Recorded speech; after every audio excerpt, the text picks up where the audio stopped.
Everyone, shall we begin this morning by standing as we're able and singing together? Please join me.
Good morning, everyone. Welcome here to First Unitarian Church. We're in Portland, Oregon, and we're here gathered live, and welcome those joining us live stream this morning. So glad you're here among us. In this congregation, we strive to put love at the center as we gather one generation after another. You are invited to a social hour following the service that will be in Fuller Hall immediately below this sanctuary. And if you're new among us, we'd love to have you join in a welcome circle. To my left, there's a circle of chairs that says Welcome Circle. We'd love to meet you and hear what brings you to First Unitarian and see what questions you have. So please join with us after the service. I'd encourage you to check out our summer program offerings. That's on the church website and through our weekly electronic newsletter. Check out the things that are happening this summer if you want to join others and get to know others. That includes an invitation to join a choir next year. Pick up an informational card after the church at the welcome desk in the lobby. And a note about next Sunday's service. This coming week will be the Unitarian Universalist Association General Assembly that's happening in Baltimore. Reverend Allison and several of our congregants will be there representing us. Next Sunday, our service will be live stream only. It will be the service from the General Assembly, and it will be live stream. We won't be gathering in person next Sunday, so note your calendars on that. It won't be our usual Sunday morning routine. Watch online, and you can watch it at the time of the service, or you can watch it. We'll put it up on our website as soon as a recording is available. So look for details in next week's front steps. And now it's my pleasure to invite Lena Lee forward to light our chalice.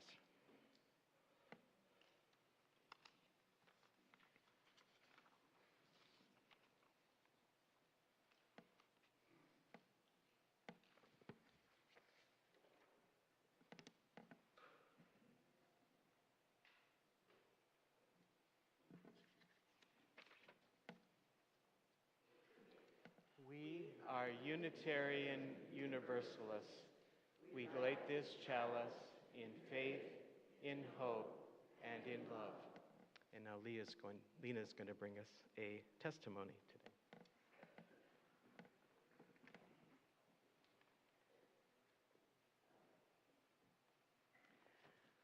Good morning. My name is Lena Lee, and I'm representing the Immigrant Justice Action Group. Each of us has some story as to how we got involved in the IJAG group. Could be a family member affected by immigration policies, a person we met, a story we heard, a news report. My story began several years ago when I married a man who was born in Mexico but raised in the United States. And I learned from his family about the economic impact of U.S. policy on other countries and why people risk so much to move to another country. My former husband earned a PhD in math, which would not have been likely had his impoverished family stayed in Mexico and not relocated to this country. In the mid-2000s, our then senior minister, Marilyn Sewell, planned a service journey with UUSC, the Unitarian Universalist Service Committee, to learn about and bear witness to the horrific human rights abuses that were happening in Guatemala, in which the United States was complicit. 12 of us congregants traveled with CEO Charlie Clements of UUSC, who was the co-leader of our group. And I felt moved and honored to be hearing the stories of survivors of genocide, witnessing the work of reconstruction of human remains to help bring closure to families, and meeting some of the partners of UUSC who are working to improve the lives of these Indigenous people. Our daily reflections deepened my spiritual connection with justice work. Along with several others, I have since made many trips to the southern border to witness and learn. As Alberto Rios writes, the border is a big, neat, clean, clear, black line on a map, which doesn't exist.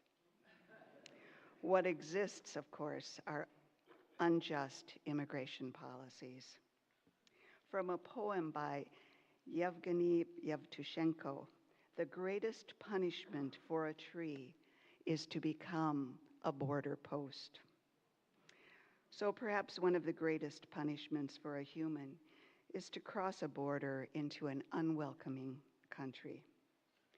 Some of our IJAG activities include tracking ways to become involved through service projects, letter writing, demonstrations, direct services to immigrants and refugees. I invite you to check out our IJAG table today during coffee hour and see how you too could become involved. Thank you.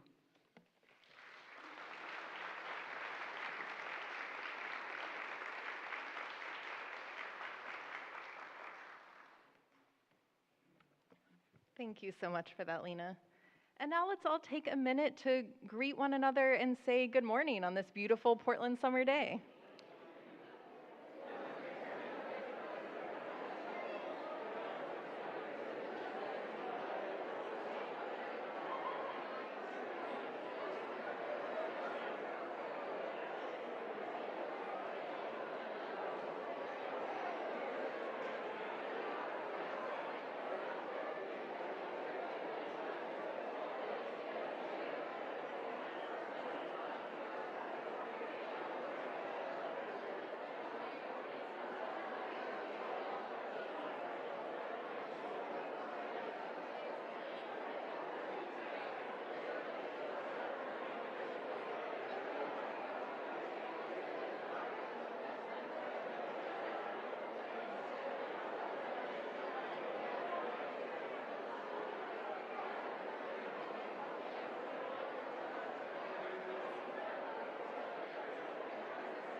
love to hear and see so much happy and welcoming energy in the sanctuary.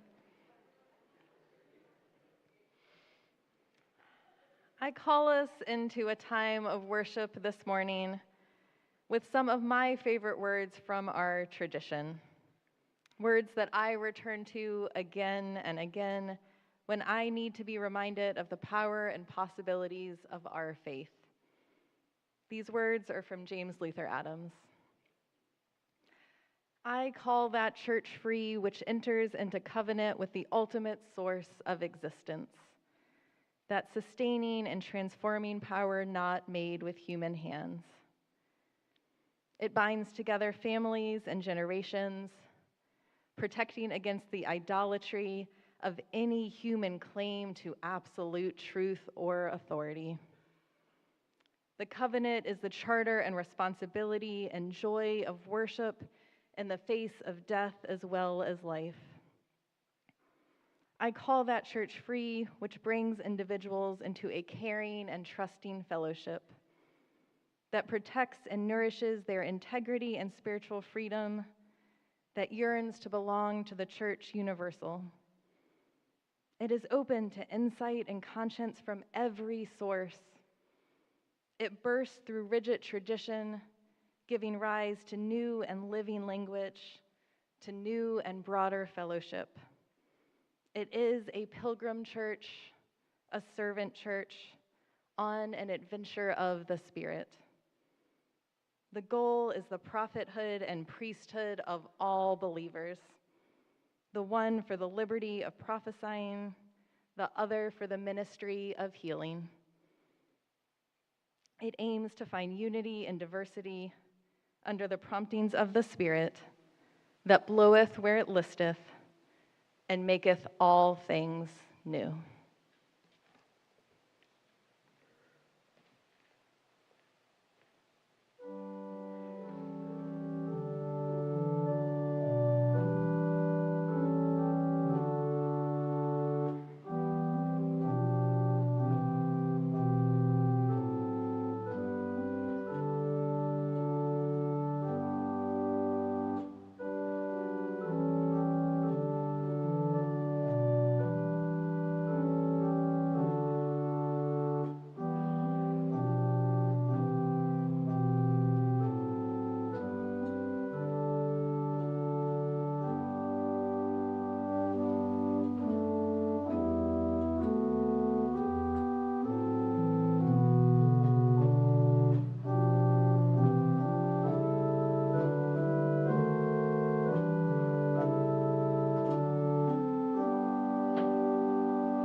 Will you rise in body or in spirit and join me in our responsive reading this morning by the Reverend Dr. Rebecca Parker?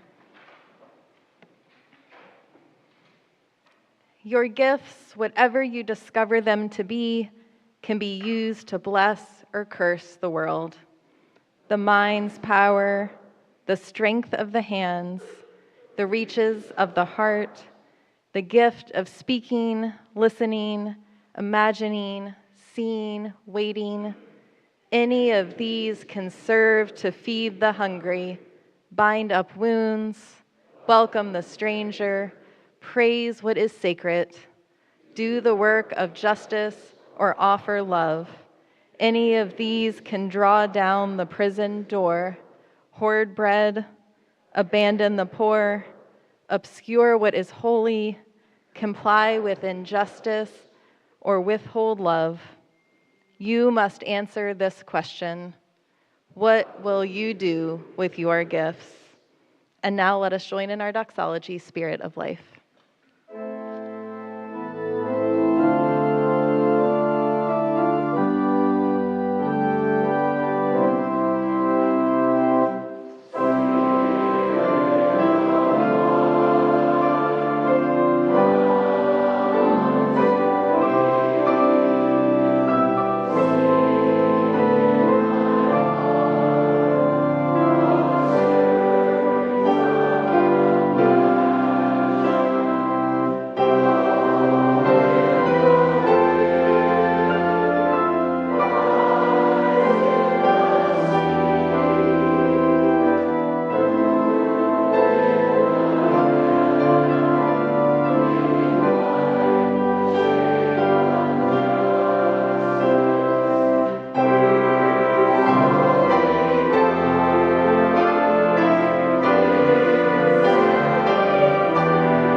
It's our custom here at First Unitarian to share our offering each week with an organization in concert with our own church mission. This month of June, we're sharing our plate with Oregon for All Coalition. Earlier this year, our congregation joined the coalition because we share the value of caring for each other and protecting our communities against people who try to divide us. Hardworking immigrants are part of our families, communities, workplaces, and places of worship, and should be safe from harassment, just like any other Oregonian.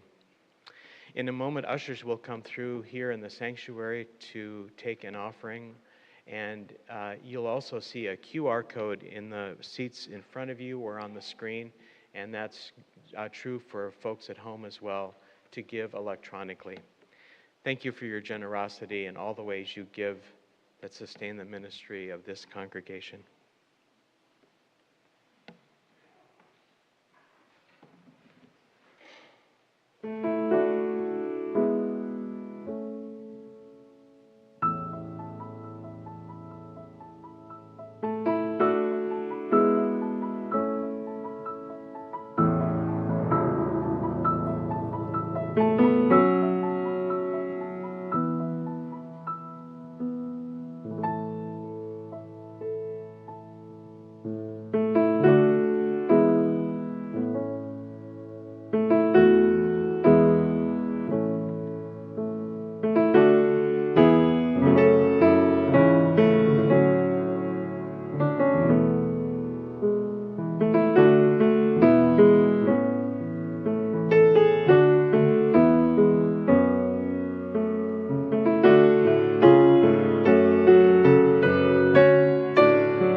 Every Sunday, we take time in our service to hold up the concerns of our community life together. A reminder that you can light a candle of intention in one of our galleries. You can also leave a prayer request to be held by our ministers and our lay ministers through the week. I have several concerns to bring you this morning. A memorial service is planned for member Pete Guest next Saturday, June the 21st, in the Elliott Chapel at 1 p.m. Pete died on May the 27th at the age of 84. We hold member Julie Grice this morning. She asked for our healing thoughts. Julie has been in OHS Hospital this week and eventually underwent minor surgery. She asked for our prayers as she continues her healing journey. We hold John Rosette, a member of our staff who works in our front office. John had total knee replacement surgery on Friday, and he is now at home and recovering, and he plans to be back in at work later this summer. We hold one of our new members, Rosette Korampor. Her family is living in Iran, and we hold them and all of your loved ones in these times of war, where our prayers are with you and your family. Member Emily Barrett attends most Sundays with her mother, Patricia Barrett, who moved to Portland late last year. Emily wants to lift up her mother for reaching 30 years of sobriety on June the 1st. Quite an accomplishment.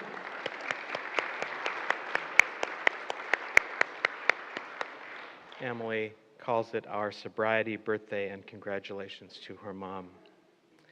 And today we note that it's Father's Day, and we celebrate with fathers and grandfathers, uncles and stepfathers, all who play a role of father or parent, all who seed life. And we recognize the complexity of those relationships, the joys and the sorrows that can come with being a parent. May this day offer a space for gratitude, for forgiveness. May it make a space for love. Will you join me now in a moment of prayer?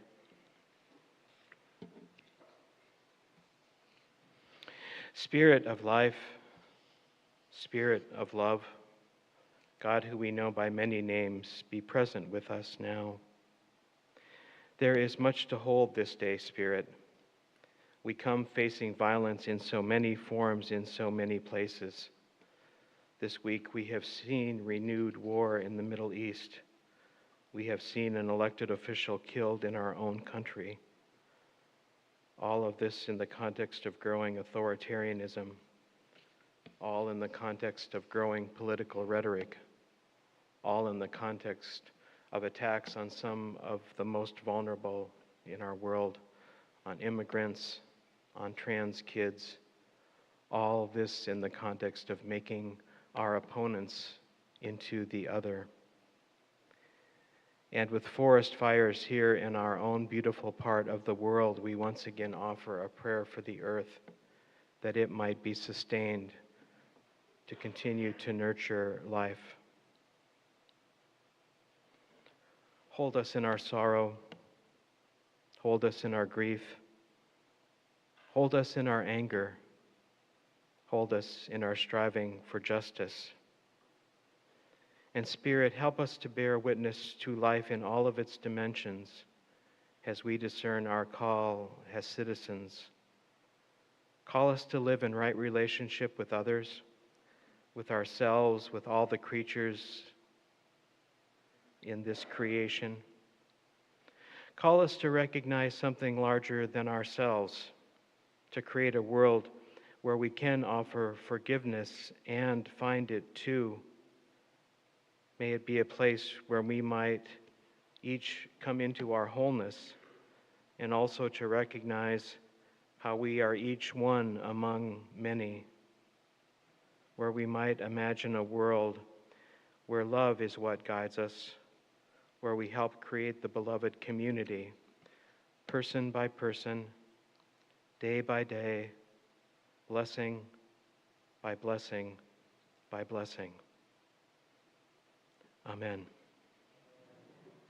Let's be together now for a few moments of silence.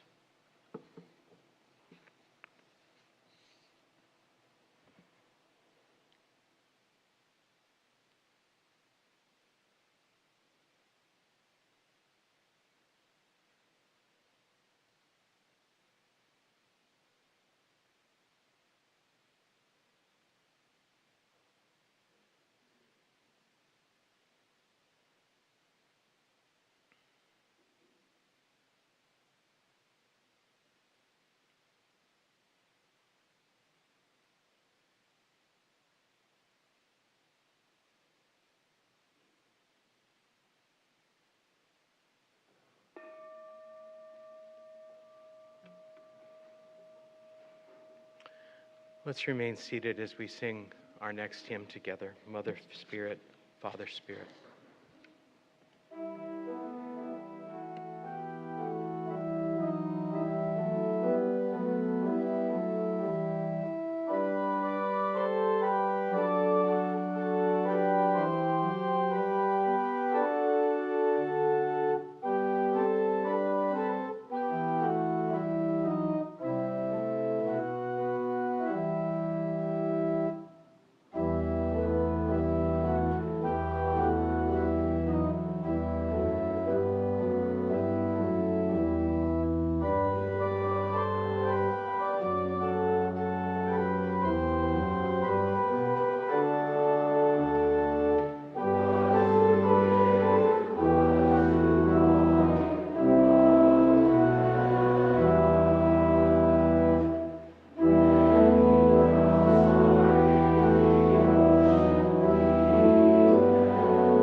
Our reading today is by Wendell Berry, entitled Manifesto, the Mad Farmer Liberation Front. Love the quick profit, the annual raise, vacation with pay. Want more of everything ready-made. Be afraid to know your neighbors and to die, and you will have a window in your head. Not even your future will be a mystery anymore. Your mind will be punched in a card and shut away in a little drawer. When they want you to buy something, they will call you. When they want you to die for profit, they will let you know. So, friends, every day do something that won't compute. Love the Lord, love the world, work for nothing, take all that you have and be poor. Love someone who does not deserve it. Denounce the government and embrace the flag. Hope to live in that free republic for which it stands. Give your approval to all you cannot understand. Praise ignorance, for what man has not encountered, he has not destroyed. Ask the questions that have no answers. Invest in the millennium. Plant sequoias. Say that your main crop is the forest that you did not plant, that you will not live to harvest. Say that the leaves are harvested when they have rotted into the mold. Call that profit. Prophesy such returns. Put your faith in the 2 inches of hummus that will build under the trees every 1,000 years. Listen to the carry-on. Put your ear close and hear the faint chattering of the songs that are to come. Expect the end of the world. Laugh. Laughter is immeasurable. Be joyful, though you have considered all the facts. So long as women do not go cheap for power, please women more than men. Ask yourself, will this satisfy a woman satisfied to bear a child? Will this disturb the sleep of a woman nearing to giving birth? Go with your love into the fields. Lie down in the shade. Rest your head in her lap. Swear allegiance to what is nighest your thoughts. As soon as the generals and the politicos can predict the motions of your mind, lose it. Leave it as a sign to mark the false trail, the way you didn't go. Be like the fox who makes more tracks than necessary, some in the wrong direction. Practice resurrection.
In case you all were wondering if the weight of this new stole and the new title has gone to my head, you should know that I had any illusions about my power amongst Unitarian Universalists humbly knocked out of me many years ago when I served as a volunteer 4th and 5th grade religious education teacher at All Souls, DC. See, it was there that my class came under the influence of a particularly charismatic leader, a 9-year-old girl that we'll call Frances.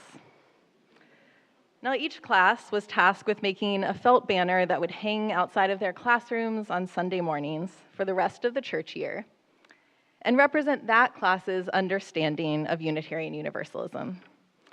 And I taught during second service, and I had seen the banners the first service classes had made, and they were very sweet and predictable, with chalices and peace signs and doves and multiracial groups of felt children holding hands around a borderless blue and green earth. And I was confident in my ability to guide our class toward an equally acceptable depiction of global love and cooperation. But Frances recognized no kings and was confident in her place among the priesthood and prophethood of all believers. Frances liked to cook, and it seemed that while I was busy setting up art supplies, she got the whole class in on her plan to make a banner depicting a pot roast dinner. By the time I was let in on the plan, each student had already chosen the ingredient or side dish that they would cut from felt: kale leaves and cranberries, mashed potatoes, and a loaf of French bread. My objections were for naught, and the art project was underway with or without my blessing. Exasperated, I asked, what does a pot roast have to do with Unitarian Universalism? Frances never even looked up from her work cutting and gluing. We're supposed to feed people who are hungry, she said. We're supposed to share meals with people we love. If Frances had offered me Holy Communion in that moment, I would have accepted it and considered myself blessed and highly favored. The priesthood and prophethood of all believers indeed. Now, I have not kept in touch with Frances, but I like to believe she was marching alongside other UUs in a No Kings protest yesterday, just like the over 100 of you who showed up to represent our church at the Portland March, which is amazing. Yeah.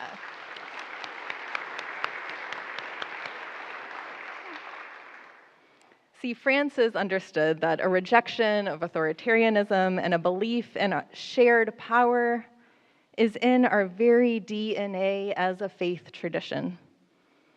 It is both ecclesial and theological, informing how we run our churches and how we live our lives. We are descendants of the early standing order churches in North America, made up of people who 400 years ago came together voluntarily to form religious communities that were autonomous and self-governing, that chose their own leaders and managed their own finances, and were not beholden to a bishop or a presbytery or, in contrast to the Church of England, a king. This remains our polity, the way our churches are governed today. And inherent in this rejection of central authority is a theological belief in our individual and collective power to minister, to heal and care and bless, to challenge and imagine and speak truth to power. Martin Luther, the original Protestant, referred to this as the priesthood of all believers. And theologians have expanded upon this idea over the years. My favorite being 20th century Unitarian theologian James Luther Adams, who popularized the concept of the priesthood and prophethood of all believers. Twin vocations that he saw as part of our collective human calling.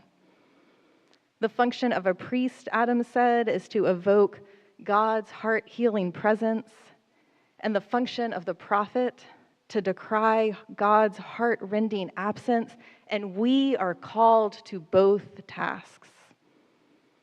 Adams was a proponent of what he called radical laicism. His biographer, George Kimmich Beach, explains it this way: to minister is to be called to serve others. But this is our common human vocation. So the particular vocation of the clergy, then, is to affirm and nurture the ministries of the laity, the members of the religious community, including especially personal caring and social witness.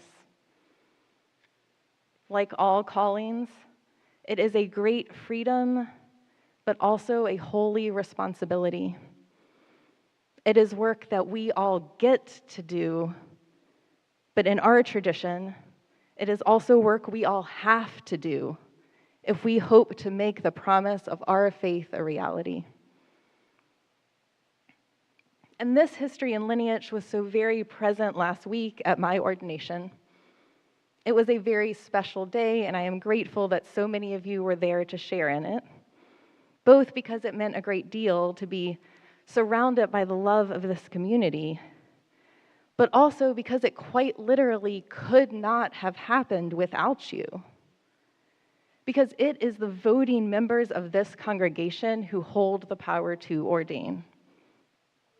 The sermon was moving and the music was fantastic, and having friends and family there was especially nice, but none of that granted me the title of reverend.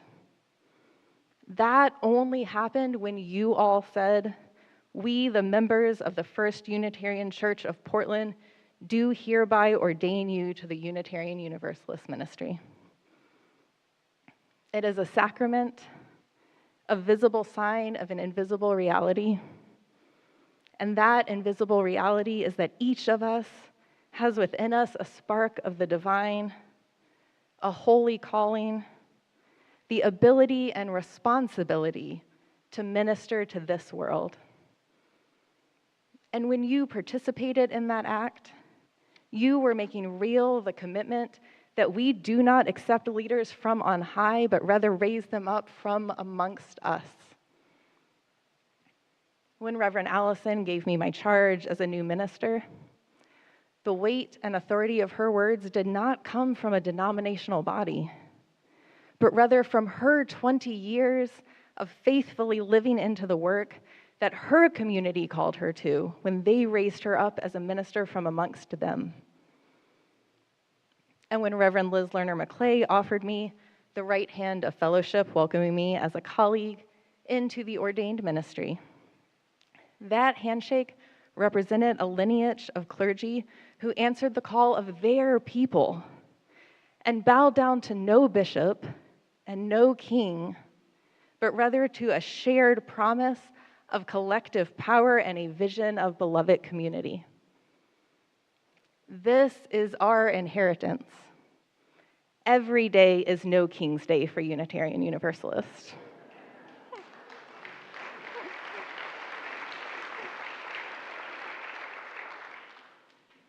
And I am so glad that so many of you were out there marching yesterday. It gave me so much hope and joy to see the pictures of all of you out there. It is so important to be out in the streets proclaiming our values. But now that the march is over, our work is to practice it. We don't just chant and carry signs saying "No Kings." We are a people who live it every day. We are a people who commit to inhabiting an alternative vision, one of shared power and shared leadership that stands in sharp contrast to the kind of increasingly consolidated and irresponsible power wielded by our nation's leaders. And this is how we hold on to our humanity in the face of unimaginable cruelty and arrogance. When our leaders spend $30 million on a military parade for their birthday, rather than on feeding the hungry and caring for the sick. When our neighbors are being taken from their homes and families, and their neighbors are being tear gassed for trying to stop it. When our leaders ignore the rule of law and mobilize the military against their own citizens. This is how we resist. not only by showing up in the streets, but also by refusing to live by their values when we are in our homes and our churches and our communities. Every day do something that does not compute, Wendell Berry tells us. I imagine the priesthood and prophethood of all believers is something that Donald Trump simply cannot compute. I mean, can you imagine a rejection of total authority, a commitment to not only sharing power, but using that power in service of love and healing and justice, using that power to bless the world? Donald could never. I shouldn't say that. I believe in reform and redemption and free will. He could if he chose. So it does matter how we show up here together, that we come into this space with a spirit of curiosity and collaboration, a belief in pluralism and democratic principles, a respect for the gifts we each bring, and a commitment to using those gifts in service of love. And congregational polity is not glamorous. I know the insistence on voting on a church budget, endless committee meetings, constant requests for volunteers may seem a far cry from the romantically radical suggestions that Wendell Berry offers us in his poem. And I am not, on my way out the door, proposing that we plant sequoias instead of holding an annual pledge drive and call that profit when PGE comes to collect the electric bill. But a belief in shared power and collective action on the micro level matters on a macro level. The writer and activist Adrienne Marie Brown writes about the concept of fractals. She says, how we are at the small scale is how we are at the large scale. The patterns of the universe repeat at scale. She quotes Grace Lee Boggs' famous assertion, "Transform yourself to transform the world." This doesn't mean get lost in the self, Brown tells us, but rather to see our own lives and work and relationships as a front line, a first place we can practice justice, liberation, and alignment with each other and the planet. So it matters out there that we show up in here differently, that we learn to be together in a way that is different from the norm outside of these walls. And this different way is pretty hard, if I'm being honest. Monarchy may be repressive, but it's also kind of easy. You don't have any choices to make when you give into a monarchy. You don't choose to bless or curse the world because your power to do either isn't recognized. And you don't have to figure out how to compromise, how to move through conflict and transform it, how to show up for your neighbor. Living under a monarchy is a passive thing. But the kind of collective power that we value here, our commitment to congregational polity and our insistence on the priesthood and prophethood of all believers, well, that is an active existence. It asks something of us. It asks us to do the work of healing and justice in our communities, of caring for one another at our most tender and vulnerable, not turning away from one another's pain, of using our time and resources to meet one another's needs and tend one another's wounds, of sacrificing our comfort and safety and privilege to tear down oppressive systems and build something new. It asks us to be lay ministers and RE teachers and shower project volunteers and board members. It asks us to figure things out together, to be willing to stay a few minutes later at the meeting while we work through something hard.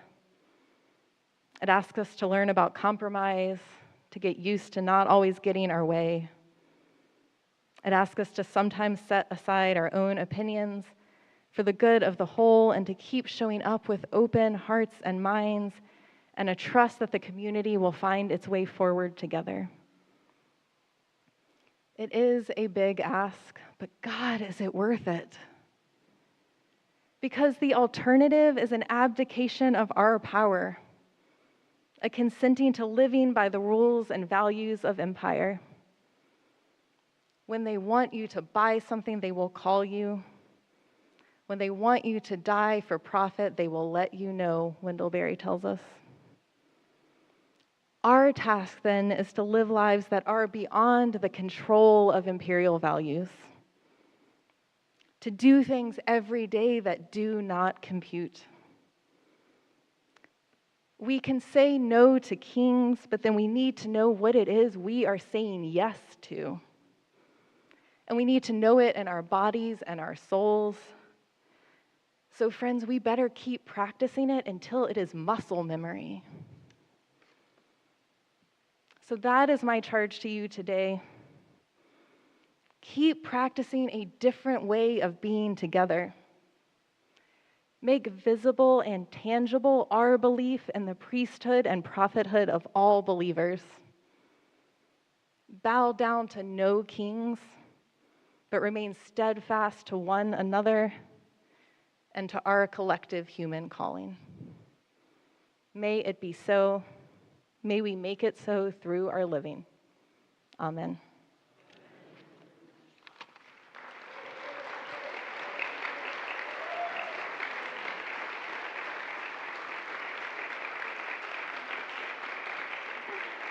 And now, fittingly, let's rise in body or in spirit and sing together from the crush of wealth and power.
Friends, go forth from this place, trusting in your power to heal, to speak truth, to advance justice, and go forth knowing that you have not just the ability, but also the responsibility to do so.